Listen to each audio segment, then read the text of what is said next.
పింఛన్ల కుట్ర అనేది జగన్మోహన్ రెడ్డికి బూమరాంగ్ అవుతోందా? ఈ విషయంలో వైసీపీ ఫెయిల్ అయిందా? ఇది చంద్రబాబుకి ప్లస్ అవబోతోందా, కలిసి రాబోతోందా? ఈ అంశానికి సంబంధించి మనతో మాట్లాడడానికి, వారి విశ్లేషణని, అభిప్రాయాన్ని మనతో పంచుకోవడానికి ఈరోజు మనతో పాటు ఉన్నారు సీనియర్ జర్నలిస్ట్ దుర్గా వడ్లమాన్ గారు ఉన్నారు. వారితో మాట్లాడదాం. నమస్తే అండి. నమస్తే అమ్మా. పింఛన్ల విషయం సంబంధించి మనం మాట్లాడుకున్నట్లయితే ఏపీలో ఎంత దుమారం రేపుతున్నారో వైసీపీ వాళ్ళు చూస్తూనే ఉన్నాం. సో ఈ విషయం, ఈ పింఛన్లకు సంబంధించి ఏదైతే కుట్ర చేస్తున్నారో వైసీపీ వాళ్ళు, అది బూమరాంగ్ అవుతోంది. వాళ్ళ ప్లాన్ అనేది ఫెయిల్ అయింది అనేటువంటి వార్త వినిపిస్తుంది. అసలు ఏం జరిగింది? ఇది చంద్రబాబు గారికి కలిసి వచ్చేటువంటి అవకాశాలు ఉన్నాయా ఏంటి? ఇప్పుడు మనం ఇంచుమించు ఒక 5 రోజులుగా చూస్తున్నాం. 1వ తారీఖు పెన్షన్లు పడాలి. సరే, వాళ్ళు వేయలేకపోయారు, వాళ్ళు ఫెయిల్యూర్ అయ్యారు. ఎవరు? వైసీపీ వాళ్ళు, వైసీపీ ప్రభుత్వం. అయితే 28నే వాళ్ళ పేపర్లో వాళ్ళు ఇచ్చుకున్నారు, సాక్షి పేపర్లో, మేము 3వ తారీఖు వరకు పెన్షన్లు పంపిణీ చేయలేమని. కానీ ఆ విషయం చెప్పకుండా వాళ్ళు బ్యాంక్ సెలవులు రావడం, తర్వాత ఇయర్ ఎండ్ రావడం. ఇయర్ ఎండ్ అంటే మార్చి 31. ఇవన్నీ అందరికీ తెలిసిన విషయాలే.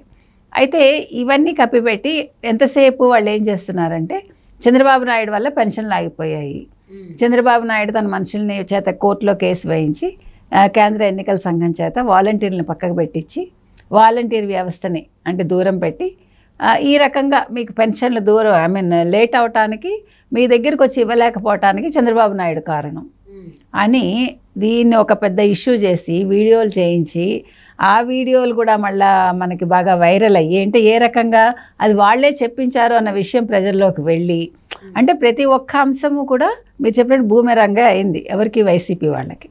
ఇంతవరకు అదే జరిగింది.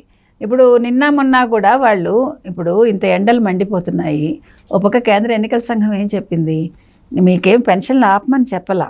మీరు ఇప్పుడు మనం 21st సెంచరీ దాటిపోయాం, ఆన్లైన్లో వేయచ్చు డబ్బులు. వాళ్ళకి ఇచ్చేది ఎంతమ్మా? మహా అయితే 6,000 ఉంటుందా? ఒక 9 నవరత్నాలు ఉన్నాయి మొత్తం అన్నీ కలిపి. పెన్షన్లు ఎంత ఇస్తారు ఒక్కొక్కళ్ళకి? వాళ్ళకి ఇప్పుడైతే ప్రజెంట్ 3,000 వస్తుంది. 3,000 చెప్తున్నా, 3,000. ఒక ఫ్యామిలీలో 2 ఉంటే పోనీ 6,000 అనుకో మాటకి. పెద్దవాళ్ళకి ఒక 6,000 వేయటానికి వాళ్ళని ఎండలో తీసుకొచ్చి, ఎవడైనా బుద్ధున్నవాడు ఎవడైనా ఒక 85 years వాళ్ళని ఇట్లా ఒక గుడ్డలోనో లేకపోతే ఒక దుప్పట్లోనో పడుకోబెట్టి మండుటెండలో తీసుకొస్తారా? అసలు ఎవరైనా బుద్ధి ఉన్న వాళ్ళు ఎవరైనా తీసుకొస్తారు? మనమే చెయ్యం, మనమే ఎండలోకి వెళ్ళాము. అలాంటిది పెద్దవాళ్ళు ఉంటే మేము వెళ్ళకమ్మా వెళ్ళకని చెప్తాం మనం. ఆ పిల్లలు కూడా ఒప్పుకోరు కదా ఇంట్లో. నిజంగా పిల్లలు లేకపోయినా పెద్దవాళ్ళు గబుక్కుని రాలేరు. అలా తీసుకొచ్చి దాన్ని ఫోటోలు తీసి షూట్ చేసి దానికి లక్షలు ఖర్చు పెట్టి అదో పబ్లిసిటీ చేసి, ఇదంతా చంద్రబాబు చేయించారు, చంద్రబాబు వల్ల వీళ్ళు చచ్చిపోయారు. ఆ 31 మంది చచ్చిపోతే అది చంద్రబాబు వల్ల ఎందుకు చచ్చిపోతారు? మీరు చేసిన పనికిమాలిన పని వల్ల, ఎండల్లో తీసుకురావటం వల్ల వాళ్ళకి వడదెబ్బ తగులుతుంది. ఎవరికైనా తగులుతుంది వడదెబ్బ, అందులో మిట్ట మధ్యాహ్నం అది. అసలు మీరు గ్రామ సచివాలయానికి ఎందుకు రమ్మన్నారు? డబ్బులు లేనప్పుడు అకౌంట్లో డబ్బులు లేవు. ఆ ఉన్న డబ్బుల్ని మీరు ఏం చేశారు?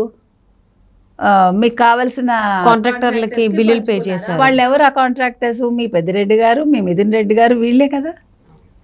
వాళ్ళకి పంచిపెట్టి నువ్వు డబ్బులంతా అలా డైవర్ట్ చేసి ఈ విషయాన్ని కప్పిపుచ్చటానికి చంద్రబాబు నాయుడు గారి మీద నెపం వేస్తే, ఈరోజు చంద్రబాబు నాయుడు గారు ఏం మాట్లాడారు ప్రెస్ మీట్ పెట్టి? నేను ఇదివరకు పెన్షన్లు ఇచ్చాం, మేము కూడా ఇచ్చినప్పుడు వాళ్ళకి 3 నెలలు, ఇప్పుడు ఈ నెల మీరు పెన్షన్ తీసుకోకపోతే you will have time, 3 months తర్వాత కూడా మీరు తీసుకోవచ్చు. ఈ నెలది వచ్చే నెల, లేకపోతే ఆ పై నెల అట్లా 3 నెలలు టైం ఉంటుంది. లేదు, ఇప్పుడు మీరు ఇవాళ ఒక విలేజ్లో ఉన్నారమ్మా, ఒక పని మీద మీరు సిటీకి వెళ్తారు, లేదు ఒక పక్క ఊరు వెళ్తారు. దేర్ ఆల్సో మీ దగ్గర మీ ఆధార్ కార్డో లేకపోతే మీ ఐడెంటిటీ ఉంటే అక్కడ కూడా మీరు క్లెయిమ్ చేసుకోవచ్చు. అదే ఆయన చెప్పారు. ఇవన్నీ సింపుల్ ప్రొసీజర్స్. యాక్చువల్గా టెక్నాలజీ తీసుకొచ్చిందే చంద్రబాబు నాయుడు గారు. ఆ టెక్నాలజీని ఉపయోగించుకోవడం చేతకాక ఈ ప్రభుత్వం డబ్బులు దాచుకోవటానికి మాత్రం బుర్ర పనిచేస్తుంది, ప్రజలకు పంపిణీ చేయడానికి బుర్ర వాళ్ళకి పనిచేయట్లేదా? సిఎస్ ఏం చేస్తున్నారు అక్కడ? సిఎస్ అన్నవాడు ఆయన మామూలు మనిషా? ఐఏఎస్ చదువుకున్న వ్యక్తి ఏమి చేయలేడా? వీళ్ళందరూ ఏం చేస్తున్నారు? బ్యూరోక్రాట్స్ అందరూ అంటే ప్రభుత్వానికి కొమ్ము కాస్తున్నారు అంతే.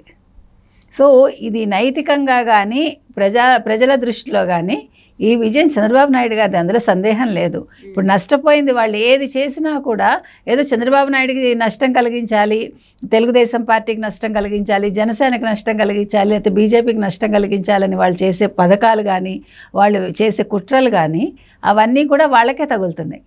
ఇవి ఏ రకంగానూ తెలుగుదేశం కూటమికి నష్టం కలిగించవు, ఓట్లేమీ తగ్గించవు. ఇవి చంద్రబాబు నాయుడు గారికి వచ్చే నష్టం ఏమీ లేదు. ఈ నష్టం అంతా కూడా వైసీపీకే. వైసీపీ చేసే ఈ పనులన్నీ కూడా ప్రజలు గ్రహిస్తున్నారు. ఇప్పుడు పెన్షన్లు ఒక్కటే సమస్య కాదు కదా. ఈరోజు ప్రభుత్వ ఉద్యోగులకు జీతాలు లేవు, మరి వాళ్ళ గురించి ఎందుకు మాట్లాడ్డు? అది నీ పనే కదా. ఫస్ట్కి నువ్వు పంపిణీ చేయాల్సిన బాధ్యత నీది అన్నప్పుడు ఇక్కడ నీ ప్రభుత్వ వైఫల్యం కొట్టవచ్చినట్టు కనిపిస్తుంది కదా. ఇవన్నీ నువ్వు ఎలక్షన్ కోడ్ వస్తోంది, ఇవన్నీ ఉంటాయని నువ్వు గ్రహించలేని వాడు నువ్వే ముఖ్యమంత్రివి. అందుకే చంద్రబాబు చెప్పాడు, నీకు చేత కాకపోతే నువ్వు దిగిపో, మీరు కేంద్ర ఎన్నికల సంఘానికి కేంద్రానికి మీరు రిపోర్ట్ చేయండి, మేము ఫెయిల్ అయ్యాము, మా వల్ల కాలేదు అని కేంద్ర ఎన్నికల సంఘానికి చెప్పండి, మీరు దిగిపోండి, అవన్నీ మేము చేయగలమని చెప్పారు ఆయన. అని ప్రెస్ మీట్లో ఆయన ఇంకొక మాట కూడా అన్నారు. సో ఈ 2 ఏళ్ళు కూడా వృద్ధులు ఎవరైతే ఉన్నారో వాళ్ళు చాలా జాగ్రత్తగా ఉండండి. సో జే టీమ్ అనేది, జే గ్యాంగ్ అనేది ఒకటి వస్తుంది అని చెప్పేసాను. అంటే మీ ప్రాణాలకు సంబంధించి మీరే కాపాడుకోవాలి, ఎవరు పడితే వాళ్ళని నమ్మి మీరు వెళ్ళకండి, మీ కుటుంబ సభ్యులతో నాకు వెళ్తే బయటికి వెళ్ళండి అని కూడా ఆయన ఆ ప్రెస్ మీట్లో చెప్పడం జరిగింది. అంటే ఈ మాటలు వెనుకున్నటువంటి ఆంతర్యం ఏంటి అంటారు? అదే జే టీం అంటే జగన్ టీము. జగన్ టీం వచ్చి ఏం చేస్తుంది? ఈ కుట్రలు కుతంత్రాలు చేసి వాళ్ళ ప్రాణాలు హరిస్తోంది. ఎండలో తీసుకెళ్తే వాళ్ళకి ప్రాణం పోక ఏమవుతుందమ్మా? 80 ఏళ్ళ ముసలి వాళ్ళకి మిట్టమధ్యాను. అసలు వాతావరణ శాఖ చెప్తోంది కదా, లాస్ట్ ఇయర్ కంటే ఈ ఏడాది ఎండలు ఎక్కువ ఉన్నాయి, దయచేసి బయటికి రాకండి అని అన్నప్పుడు వీళ్ళు జేటీఎం ఎవరైతే ఉన్నారో వీళ్ళు వెళ్ళి ఏం చేస్తున్నారు? రండి మీకు ఇప్పిస్తామని ఎండలో తీసుకొచ్చి అక్కడ వసతి సౌకర్యాలు లేవు. వాళ్ళని ప్రభుత్వమే ఇంకొక పని నిజంగా రాగలిగిన వాళ్ళు ఉంటే ప్రభుత్వం ఏం చేయాలి? ఒక వెహికల్ పెట్టి వాళ్ళని తీసుకొచ్చి జాగ్రత్తగా వాళ్ళకి మంచినీళ్ళు, మజ్జిగ అలాంటివి ఇచ్చి, తినడానికి ఏదైనా బిస్కెట్స్ ఇచ్చి వాళ్ళకి పెన్షన్ ఇచ్చి పంపించాలి. అసలు అక్కడ పెన్షనే లేదు, డబ్బులే లేవు, ముందు నిధుల కొరత. అక్కడ ఏదో తాటి చెట్టు ఎందుకు ఎక్కామంటే దూడగడ్డి కోసం అన్నట్టు వీళ్ళు చేసే ఇక్కడ డబ్బులు లేవని చెప్పకుండా ఇంత నాటకాలు ఆడుతున్నారు. ఈ నాటకాలకు ముఖ్యంగా వాళ్ళకి ఏమీ లేదమ్మా. నాటకాల కంటే ముఖ్యం, వాళ్ళకి ప్రాణాల కంటే కూడా ముఖ్యం చంద్రబాబు నాయుడిని బదనాం చేయడం, అంతే. తద్వారా వాళ్ళకి ఎన్నికల్లో వాళ్ళు నెగ్గకూడదు. ఎందుకంటే ఇప్పుడు జగన్మోహన్ రెడ్డి గారికి భయం పట్టుకుంది, అది వచ్చేసింది ఆయనకి. ఆ భయం, నేను నెగ్గను అనేది ఒక సంకేతాలు ఆయనకు కనిపిస్తున్నాయి. అందుకని ఆ రీజన్ తోటి ఆయన ఈ రకంగా చేస్తున్నారు, అంతే.